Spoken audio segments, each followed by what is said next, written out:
Velkomin á þennan kynningafund á uppgjöri annars fjórðungs fyrir Kviku. Ég bjóð ykkur velkomin og taka fram að þetta auðvitað líka í streymi, þannig að það hægt að senda inn spurningar ef þið vilja og það eru upplýsingar víst á skjánum hvernig hægt að senda inn spurningar og þið sem inn í salnum, þið með, ef þið viljið alveg stoppa með þér að tala og koma með spurningar inn á milli eða á eftir, bara hvað sem ykkur finnst passa. En ef við vindum við bara í kynninguna og við erum með aðeins breytta framsetningu á kynningu núna heldur en undanfarið. Við höfum fengið einhver athugasemdir frá fjárfestum ákveðna hluti sem við hafa viljað fá betri innsýn í, þannig við verðum að reyna að taka tillit til þeirra athugasemda og teljum að við séum að gefa svona greina betri upplýsingar heldur en við höfum gert undanfarið. En helstu atriðin í kynningunni og í uppgjörinu auðvitað það að fyrst að annar ársfjórðungur var erfiður fjórðungur eins og við tilkynntum þegar við vorum með afkomu tilkynningu að afkoma væri töluvert undir áætlunum á öðrum ársfjórðung, en það skýrðist fyrst og fremst og eingöngu af lakari fjárfestingatekjum heldur en við gerðum ráð fyrir. Ef við tökum fjárfestingatekjurnar út fyrir sviga að þá var afkoman í takt við eða meira segja örlítið betri heldur en áætlanir okkar gerðu ráð fyrir. Fjárhagsstaða félagsins sterk. Við erum með lausafjárhlutfall upp á vel yfir 200% og solvency hlutfall upp á 1,28. Það í uppgjörinu þá sést að það töluvert mikill vöxtur í lánabókinni. Efnahagsreikningurinn að stækka töluvert. Á því eru tvær skýringar að Ortus breska fasteignalánafélagið það kom inn í uppgjörið frá og með 1. mars á þessu ári. Þannig að þetta fyrsti fjórðungurinn sem Ortus inni allan fjórðunginn. Og svo töluvert mikill bara innri vöxtur í lánabókinni eins og ég fer betur yfir hérna á eftir. Við tilkynntum í maí að við myndum kaupa stóran hluta af innlendri veltu Valitor á færsluhirðingamarkaðnum og stefnum að því og höfum ákveðið að stofna dótturfélag sem verður í færsluhirðingu. Við fengum, sem var mjög ánægjulegt, lánshæfismat frá Moody's á fjórðungnum. Fengum einkunna BA2 sem þá einu notsi fyrir, tveimur notsum fyrir ofan fjárfestingaflokkin. Þannig að við vorum mjög ánægð með það og teljum að það sé gríðarlega mikilvægt fyrir okkur upp á framtíðina til þess að geta fjármagnað félagið. Við tilkynntum að við ætlum að hefja endurkaup og eins og staðan núna þá erum við búin að kaupa eigin bréf fyrir tæpa 2 milljarða en við getum sagt að öll endurkaupin munu nema 3 milljörðum, þannig að við erum svo langt komin inn í þau endurkaup. Og svo birtum við núna samhliða birtingu þessa uppgjörs og fer betur við þá eftir nýja spá afkomu næstu 12 mánaða og við hækkum þá afkomu spá töluvert frá síðustu útgefnu spá og við spáum núna að afkoma okkar verði tæpar rúmi 9,8 milljarðar. Seinasta spá var í kringum 9,2 milljarðar, þannig við erum að hækka 12 mánaða spána töluvert og við gerum ráð fyrir því að næstu 4 ársfjórðungar eða afkoma næstu 4 ársfjórðungum verði frá 2,1 til 2,7 milljarðar hver ársfjórðungur fyrir sig. Við erum með, eftir að við keyptum Ortus, breska fasteignalánafélagið í Bretlandi, þá erum við með 5 afkomusvið í samstæðunni og hérna sýnum við í sjálfum sér bara tekju sundurbrot hverjar einar afkomueiningar og á þessari mynd má sjá hversu vel og hversu mikil dreifni í tekjugrunn félagsins. Sjáum tryggingafélagið, það auðvitað aðalega með iðgjöld og svo fjárfestingatekjur í venjulegu ári. Þannig að sjáum við að í fyrra þá voru fjárfestingatekjur TM rétt rúmur milljarði jákvæður en voru það sem af ári núna neikvæður rétt rúmar 300 milljónir sem auðvitað gríðarlega mikill viðsnúningur enda sérstaklega á öðrum ársfjórðungi voru aðstæður á fjármálamörkuðum mjög erfiðar. Eignastýringin aðalega í þóknunartekjum, þar einnig hafa erfiða markaðsaðstæður á sem bæði hluta- og skuldabréfamarkaði áhrif en enga síður nokkuð sterkt uppgjör þar með teknu tilliti til markaðsaðstæðna. Viðskiptabankahlutinn, þar náttúrulega kemur inn stór hluti af stækkun á lánabók, bara betri nýtingu á eigið fé félagsins, nýtingu á því fjármagni sem félagið með til útlána og við sjáum það að vaxtamunur að aukast verulega frá fyrra ári og svo aðrir liðir einnig bara í takt við árið í fyrra eða örlítið yfir. Fjárfestingabankinn, það ágætt fyrsti helmingur ársins ágætur þar en þar sjáum við að fjárfestingatekjur eru líka neikvæðar þar í tæpar 300 milljónir enda eru inn í fjárfestingabanka bókaðar til að mynda eigin viðskipti sem félagið með út af viðskiptavakt á bæði hluta- og skuldabréfum og svo fjárstýringin auðvitað með töluvert miklar verðbréfaeignir sem tilheyra bara lausafjárstýringu og fjármögnun félagsins. Og svo breska starfsemin sem að koma inn sem 5. tekjustoðin og við gáfum út í desember eða nóvember í fyrra að við stefndum að því innan 3 ára að breska starfsemin myndi skila að minnstakosti 20% afkomu félagsins og eins og við höfum sagt að þá eru kaupin og Ortus mjög mikilvægt skref í þeirri átt og við sjáum og eins og við kem inn á eftir að töluverður hluti af stækkun á lánabókinni og auknum vaxtamun félagsins stafar af stækkun á útlánasafninu í Bretlandi. Fer ég vitlaus átt. Þetta bara lyklaborðið. Og ef við berum þetta sama við fyrra þá fór árið svo sem ágætlega á stað, afkoman á fyrsta fjórðungi í takt við áætlanir, afkoman á öðrum ársfjórðungi 427 milljónir fyrir skatta meðan hún var í kringum 3,6 milljarðar í fyrra en það má segja að munurinn á fjárfestingatekjum milli tímabila í kringum 3,1 milljarður. Af því að þetta var alltaf frábær ástand á fjármálamörkuðum í fyrra á öðrum ársfjórðungi meðan það var erfitt núna og eins og ég sagði áðan ef við erum að bera saman afkomu félagsins við áætlun okkar eða áætlanir sem við höfum gefið út að þá afkoman í takt við og meira segja örlítið betri, örlítið umfram þær áætlanir ef við tökum fjárfestingatekjurnar út fyrir sviga. Og eins og ég sagði áðan að töluvert mikil tekjudreifingu auðvitað, það hefur verið markvisst unnið í því í félaginu að fjölga og dreifa tekjugrunnunum og ég sjálfum sér mjög ánægður með hvernig þessi tekjudreifing að koma út, að félagið sé að skila ágætri afkomu fyrir utan fjárfestingatekjurnar í erfiðu umhverfi og svo sjáum við það sem ég fer betur yfir á eftir þegar við förum yfir nýja útgefna afkomuspá að getur sagt að þessi tekjudreifing og svona bæting sem við sjáum í grunn afkomu félagsins, hvernig það að skila sér. Og ef við lítum á Brú, hvernig afkoman hefur breyst frá fyrra ári, að fyrri helmingur ársins í fyrra, 4,6 milljarða afkoma, og sjáum við það að vaxtamunur að aukast töluvert, enda eins og ég búinn að segja, að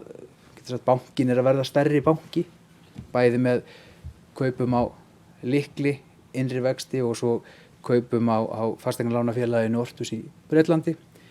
Svo stærsti neikvæði þátturinn að það auðvitað fjárfestingatekjur ef við tökum hálfa árið, að þarna að lækka 2,6 milljarða frá því í fyrra. Og svo næsti liður sem ég langar að benda á að rekstragjöld að þau að hækka þá og hafa þá neikvæð áhrif á afkomunum 1,4 milljarð, að það auðvitað bara birtingarmynd á því að félagið stærra. Til að mynda voru starfsmenn Ortus sem búa til tekjur að voru ekki inn í rekstragjöldum í fyrra og það má líka taka það fram eins og kemur fram á eftir og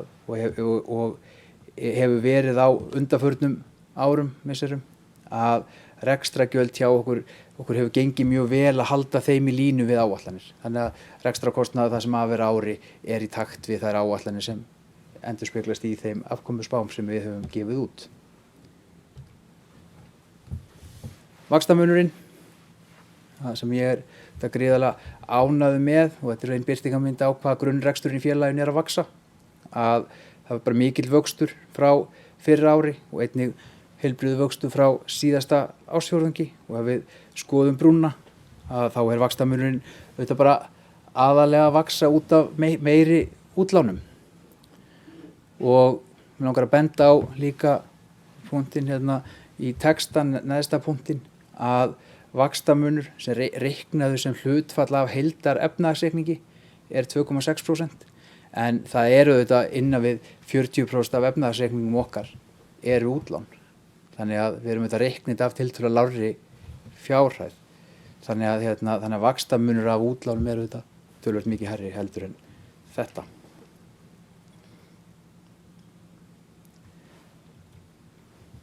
Þóknunartekjurnar, að við berum okkur sama við í fyrra, þá voru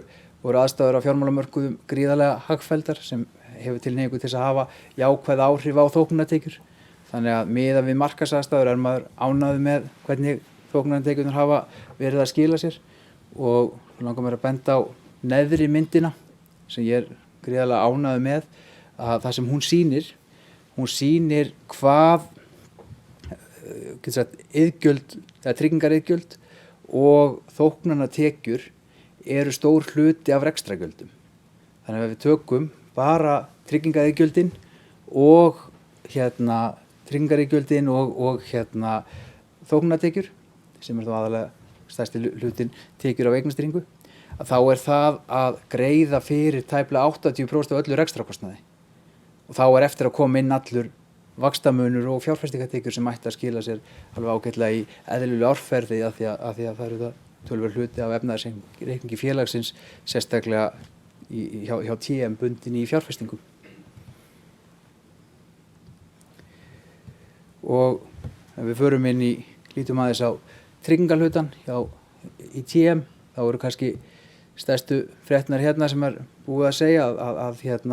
þar náttúrulega bara aðstæður á fjármálamörkuðum erfiðar og fjárfestingartekjurnar neikvæðar, en við sjáum samt að þetta samsetta hlutfall það aðeins hærra heldur en hefur verið, en enga síður ánægjulegt að samsetta hlutfall samt enga síður rétt undir 100, sleikir 100, 99,9, en svona sögulega þá fyrri hluti ársins erfiðari heldur seinni hlutin í samsettu hlutfalli, af því það venjulega mikið að tjónum til að mynda tengdu veðri í svona fyrstu mánuðum ársins. Og ef við lítum þá á fjárfestingartekjurnar, þá sjáum við það að fjárfestingartekjur í heild á fjórðungnum neikvæðar 900 milljónir, meðan það voru jákvæðar tæpa 2,2 milljarði fyrra. Þannig að það í sjálfum sér það sem, eins og ég búinn að segja, sem skýrir í sjálfum sér afkomuna og meira til, meðan við þær áætlanir sem lagðar voru fram, munin að það eingöngu fjárfestingartekjurnar. Grunnreksturinn í félaginu hefur verið sterkur.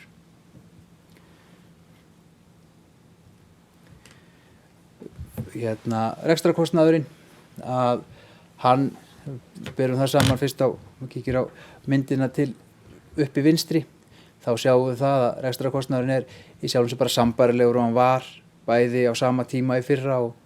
mjög svipaður og hann var á fyrsta ársfjórðungi, og eins og ég sagði áðan að rekstrakostnaðurinn bara í takti við þær áætlanir sem við höfum lagt upp með, og okkur hefur gengið ágætlega á undanförnum árum að halda rekstrakostnaði í takt við áætlanir, þannig að það kannski fátt nýtt hérna.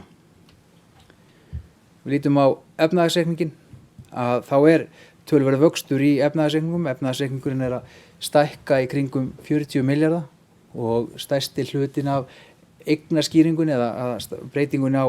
eignarhluta efnahagsreikningsins eins og ég sagði áðan, bara meiri útlán.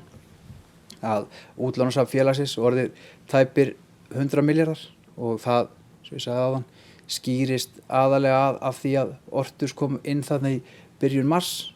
og svo hefur verið mjög heilbrigður innri vöxtur í útlánum félagsins. Í texta, það var svolítið verið spurð að því, settum sérstaka punkt það að verðtryggingajöfnuður félagsins jákvæður tæpa 15 milljarða. Þannig að ef verðbólga reynist mikil að þá allavega við með meiri verðtryggðar eignir heldur en verðtryggðar skuldir og þessi mismunur nemur 15 milljörðum núna. Eða í lok ársfjórðungsins. Samsetning lánabókarinnar að þar eru kannski aðalbreytingarnar ef við erum að horfa aðeins aftur að það þessi hluti súlunar lengst til hægri að núna útlánasafn Ortus orðið rétt rúmir 2 milljarðar. Þetta eru bara útlán sem á fyrsta veðrétt tryggð með veð í fasteignum og þetta hefur verið að ganga ágætlega. Og í öðrum flokkum eru kannski svona minni hlutfallslegu breytingar, bara sambarilegt og hefur verið á undanförnum ársfjórðungum. Við lítum á gæði útlánanna að þá þegar Ortus kom inn í samstæðuna seinast þá birtum við og útskýrðum ágætlega held ég að hlutfall lána sem voru á þessu stigi 3 þá útlánum sem væru komin í vanskil að útlán sem væri þá voru tölur hætta yrði töp á að hækkuðu svolítið, hækkuðu þá úr 1,4 milljarði í 3,3 og núna milli fjórðunga tiltölulega lítil breyting, lánasafni stærra, þannig að ef við verum að horfa á hlutfallslega hvað mikið nettó í þessum stigs 3 flokkun útlána, þá það að lækka örlítið en í stórum dráttum bara svipað en við höfum, eins og við sögðum þegar Ortus kom inn að Ortus myndi og hefur gripið til aðgerða til þess að minnka þennan hluta af útlánum hjá sér og við teljum að það séu verulega líkur á því að svona næsta uppgjöri þá munum við sjá einhverja svolítið lækkun þarna. En frá síðasta fjórðungi svona litlar breytingar, svona hlutfallslega allavega. Og ef við horfum á fjármögnunina þá mjög ánægjulegt hvað félagið sterkt fjármagnað, lausafjárhlutfall upp á vel rúmlega 200%, sem skiptir okkur auðvitað gríðarlega miklu máli, sérstaklega þegar það eru töluverðar svona breytingar í ytra umhverfi og svo langtíma fjármögnunin að vera með þetta NSFR hlutfall upp á 126%, það meira seigfljótandi heldur en lausafjárhlutfallið en 126% líka mjög heilbrigt hlutfall langt umfram þær kröfur sem við þurfum að uppfylla að vera með yfir 100%. Ef við lítum á skuldahluta efnahagsreikningsins þá eru mestu breytingarnar þar að innlán hækka töluvert og þar skiptir mjög miklu máli að auður sem getur sagt þessi einstaklingsinnlán hjá okkur, þau hafa hækkað töluvert að í lok fjórðungsins þá hefur þau hækkað í kringum 50% frá áramótum og svo hækkun hefur haldið áfram. Þannig að við finnum það að getur sagt áhugi almennings á að getur sagt spara með innistæðum að virðist fylgja kannski eðlilega mjög svona að fylgjast í takt við vaxtahækkunum Seðlabankans. Þannig að eftir því sem vextir hækka þá hefur getur sagt meira komið inn á þessa innlánsreikninga. Og ef við lítum á greiðsluflæðið af útgefnu skuldum þá sjáum við það að það tiltölulega lítið af skuldum sem á gjalddaga í ár, einungis 1,7 milljarðir, svo meira á næsta og þarnæsta ári, en við horfum til þess að svona á næstu mánuðum að vonandi munu svona aðstæður á erlendum fjármagnamörkuðum vera svoleiðis að við munum fara í frekari útgáfur erlendis sem við höfum gert í saman sem mjög lítið af, farið í eina útgáfu og horfum til þess að við höfum áhuga á því að auka þessar útgáfur. Við lítum á eiginfjárhlutföll eða fjárhagslegan styrk að kannski aðaltalan sett í fútnút hjá okkur eiginlega sem því að getur sagt fjárhagsstyrkleikinn í samstæðinu mældu með solvency og solvency samstæðunar sjáum við hérna 1,28 og þá hefur verið að horfa á í sjálfum sér hvaða eigið fé þarf að vera í bankanum. Við þyrftum að vera með, það getur sagt þá í samstæðin fyrir utan tryggingarnar, þá kröfurnar okkar að vera með 26,7 milljarða í efnislegu eigið fé. Staðan 31,6 í tryggingafélaginu, þyrfti tryggingafélagi að vera með 8,8, með 13,8, þannig að í heildinni samstæðinni að þá eigið fé 45 á móti kröfu upp á 35 sem gefur þá að þetta solvency hlutfallið sé 1,28. Þetta heldur lægra hlutfall heldur við höfum verið með í til dæmis seinastu uppgjör og undanförnum uppgjörum en enga síður, langt fyrir ofan þær kröfur sem gerðar eru til okkar og kannski bara ein birtingamynd á því að við erum að nýta eigið fyrir aðeins betur þetta við höfum gert. Við erum bæði að kaupa tilbaka eigin bréf, eins og ég sagði áðan, við erum með samþykkta endurkaupa áætlun sem verið að framkvæma, að kaupa bréf fyrir 3 milljarða, búin að kaupa fyrir tæplega 2 og svo þetta hefur áhrif að við höfum verið að stækka útlánasafnið sem birtist meðal annars í hækkun á vaxtatekjum og vaxtamun. Og við samhliða þessari birtingu á uppgjöri þá höldum við áfram á þeirri vegferð að endurskoða og birta nýja 12 mánaða spá. Þetta þriðja skipti sem við gerum það. Fyrst birtum við fyrir þá 2/4, þá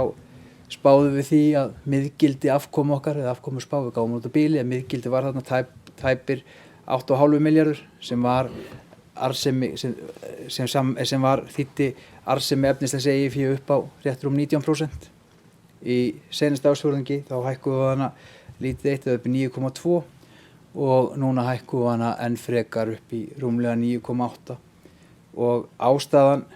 fyrir því er fyrst og fremst að félagið bara aðeins að stækka, að nota eigið féð, getur sagt, að meira mæli. Við teljum að útlánasöfnin okkar haldi áfram að vaxa og það svona bara góður eða ágætur eða góður undirliggjandi gangur í rekstrinum. Þetta sé birtingamynd á því að, getur sagt, að grunnrekstur samstæðunar sterkur og batnandi, eins og þetta uppgjör reyndar sýnir líka ef við tökum fjárfestingatekjurnar frá. Og svona að lokum, þegar maður dregur þetta saman, að þetta uppgjör í fyrsta skipti erum við að sýna þá á fullu tímabili að við séum komið með 5 tekjusvið. Kaupin á Orthus í Bretlandi 5. mikilvæga tekjusviðið okkar og ég vænti þess að á komandi uppgjörum strax á næsta uppgjöri að þá haldi breska starfsemin áfram að skila betri afkomu og við erum með sterka fjárhagsstöðu og við erum með infrastruktúr til þess að halda áfram að vaxa. Þetta var erfiður fjórðungur fjárfestingamegin en ég held að það verði ekkert allavega marga fjórðunga í röð að bæði hluta og skuldabréfa markaður séu jafn erfiður og þeir voru á öðrum ársfjórðungi. Þannig að það að félagið skildi fara í gegnum þennan fjórðung svoleiðis að annar hluti rekstrarins en fjárfestingatekjur voru í takt við áætlanir og meira segja örlítið betri sé bara nokkuð sterkur árangur. Og ánægjulegt að fá þessa reytingu frá Moody's eða þetta lánshæfismat frá Moody's og til lengri tíma teljum við að það ætti að gera það verkum að fjármagnskostnaður okkar ætti að lækka og við ættum að hafa frekari tækifæri að dreifa fjármögnun okkar sem við höfum þetta verið að gera en svona stækkar möguleikamengi okkar í framtíðinni. Og svo að lokum, samhliða þessari birtingu sem ég sagði áðan, hækkuðu við guidanceinn okkar, spáum því núna að afkoma okkar næstu 12 mánuði verði rúmir 9,8 milljarðar og sem birtingamynd á því að eins og þetta uppgjör sýnir í auknum vaxtatekjum til að mynda að grunnreksturinn sterkur og við spáum því að hann verði áfram sterkur og styrkist áfram. En þetta var síðasta glæran, svo í pakkanum nokkrar eða 2-3 viðauka glæru sem ég ætla ekki að fara sérstaklega í, en í hvort það séu einhverjar spurningar eða einhverjar hafa komið á netinu, eitthvað á netinu. Já, góðan daginn. Mig langaði að bera upp spurningu sem barst í gegnum tölvupóst til okkar og hún hljóðar svona. Þegar ársuppgjör bankans var kynnt fyrir árið 2021 var guidance ársins 8-9 milljarðar króna. Við birtingu Q1 var bætt betur en þá var ekki aðeins spáð fyrir 2022 heldur einnig fyrir fyrsta fjórðungs ársins þar á eftir. Nú árið hálfnað og eru komnir 2,1 milljarðar í hús. Ný afkomuspá óljós að því leyti að hún smitast yfir á nýtt rekstrarár og minnkar gagnsæi að mínu mati. Mín spurning því hversu mikil frávik teljiði að verði á guidance ársins, þessum 8-9 milljónum króna eftir skatta, ef horti til þess að nú eru komnir 2,1 milljarðar í hús. Þetta ágæð spurning og við náttúrulega birtum seinast, þá birtum við spánir á hvernig einasta fjórðung en núna ákváðum við að gera það myndrænt, núna ákváðum við að gera það í texta og þið sjáið á punktinum, neðsti punkturinn hægra megin að við erum að spá því að afkoma hvers og eins fjórðungs verði frá 2,1 til 2,7. Þannig að út frá því þá getum við sagt að þetta séu þá, allavega ef við tökum bara lægri mörkin, að þá mætti bæta 4,2 milljörðum við þá afkomi núna upp á rétt rúma 2 milljarða og svo efri mörkin, kannski milljarður hærra heldur en það. En svo við tölum að því að þegar við höfum birt guidanceinn þá og gerum hérna líka, þá birtum við svona megin forsendur og frávikið núna frá birtum guidance eins og ég sagði áðan að frávikið fyrst og fremst og sjálfur sér eingöngu fjárfestingatekjurnar eða fjárfestingatekjurnar skýra frávikið og þá birtum við til að mynda hvaða forsendur við gáum okkur ávöxtun fjáreigna en það augljóst að þegar bæði hluta- og skuldabréfamarkaði lækka mjög mikið að þá verður frávik þarna en til að bara svara spurningunni beint þá mætti allavega gera ráð fyrir því að afkoman á seinni helmingi ársins sé að lágmarki, svo við segjum þarna, þá 4,2 milljarðar upp í eitthvað töluvert meira en það. Þá 4,2 til viðbútar. Já. Það eru bara örstutt spurning sem að ég fatt allir núna, það var náttúrulega skattarhlutfallið, þetta kannski í reikningnum, en með við þessa forward 12 mánaða áætlun, hvað svona effektiv skattur á þennan hagnað, svona með við tekið samsetningunum? Það pínlítið erfitt að svara þessu, af því að félagið með töluvert ónýtt skattalegt tap, þannig að við höfum gert með reglubundum hætti sem við erum ekki að gera núna, nýtt virðisýntunarpróf á skatteigninni og svo til þess að flækja það enn frekar að þá félagið með töluverða framvirka bók í hlutabréfum sem gera það verkum að þegar það til að mynda þegar viðskiptavinir eru að hagnast á því að gera hlutabréfa framvirka samninga við bankan þá ver bankinn sig með því að kaupa bréfin og það þýðir það að þegar viðskiptavinir fá, getur sagt, hagnaða framvirku samningunum, þá verður það skattalegt tap bankans. Þannig að það ekki alveg sjálfgefið að afkoma verði eins og skattaleg afkoma. Þetta pínulítið flókið og þannig að ég hef ekkert alveg, það fer eftir svo mörgum forsendur nákvæmlega hver virk skattprósent og það ástæðan fyrir því eins og í áætlunum að þá getur farið ansi mörg ár aftur í tíman, allavega síðan ég byrjaði hérna, þá höfum við alltaf birt áætlanir afkomu fyrir skatta. Af því það raun og veru það sem getur sagt endurspeglar raunverulega rekstur bankans, af því að hitt mikið til getur sagt reiknaðar stærðir og reiknaðar stærðir ekki endilega, það aðeins munur á reiknuðu stærðinu og svo greiðslugrunninn. En Ragnar, getur þú eitthvað bætt einhverju við þetta? Ef það væri ekkert yfirfærlegt tap, það væri bara ekki til. Já, því væri bara svona clean og náttúrulega það áætlun með við en það fer til að mynda svolítið eftir bara hver ávöxtun verður á hlutabréfa. Já, það inn í áætlunni, þannig að ég bara svona ballpark, þetta bara inn í áætlunni, við erum með ávöxtun hlutabréfa í fjárfestingarsafnunum. Já. En ávöxtun hlutabréfa markaði og hvað viðskiptavinir okkar að gera aðeins öðruvísi og skattur á fyrstu 6 þannig við farið úr því að vera neikvæðar 4 milljarða og upp í pluss 4 milljarða þó að afkoma sé ekkert ósvipuð. Það fer bara eftir, þannig að það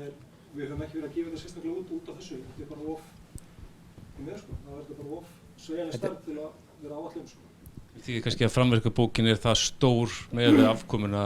sko, það er erfitt að þetta skipti máli sem sagt. Já, það má segja sko, þú veist, köllum það að framverka bókin með hlutabréf á venjulegum tíma kannski 15-20 miljardar og það skiptir alveg máli í þessu samhengi og það sem ger það og ástæða fyrir það er svo erfitt að svara þessu því að þess að geta svarað þessu þá þarf það eiginlega að svara hver ávöxtun á hlutabréfamarkaði verður sem og við höfum ekki farið í þá leið að reikna og kannski eigum við að gera það og við kannski skoða fyrir hérna því að þetta er alveg mjög góður punktur hjá þér, kannski eigum við að gera það fyrir birtingu næsta uppgjörs að setja í einhverja skýringu eða í viðauka svona einhver fráviksdæmi hvað mismunandi getur sagt sviðsmyndi myndu gera hvað áhrif það myndu hafa á hérna bæði reiknaða skatta og greidda skatta. Það munir hvort þú reiknar hvort að mótela félagi hvort þú með 18% eða 24% bara svona ágæfælt. Já, ef við gefum okkur það að hlutabréf hækki í verði að jafnaði grunnforsendan. Já, bara ef við gefum okkur það þá verður virk skattprósenta félagsins öðru óbreyttu eitthvað aðeins lægri heldur en hérna getur sagt bara skattprósenta. Getur ekki rætt það Ragnar? Jú, en svo náttúrulega verður líka mótið inn að félagið á talsvert upp sko, á tapi sko. Já, ég er bara En maður skilur vandamálið og hérna ég held að það sé nú bara svona hugsalega við tala, ég held að við erum alltaf að passa þú veist hvað er opinbert og hvað er ekki en hérna við getum kannski við getum gert ansi mikið í þessu byggt opinberum upplýsingum þannig að bara velkomi að setjast niður kannski bara með okkur Ragnar og kannski aðalega Ragnari hann getur hérna örugglega svona aðeins veittir innsýn í þetta byggt opinberum upplýsingum. Eitthvað fleira? Ef ekki þá þakka ég bara fyrir tímann.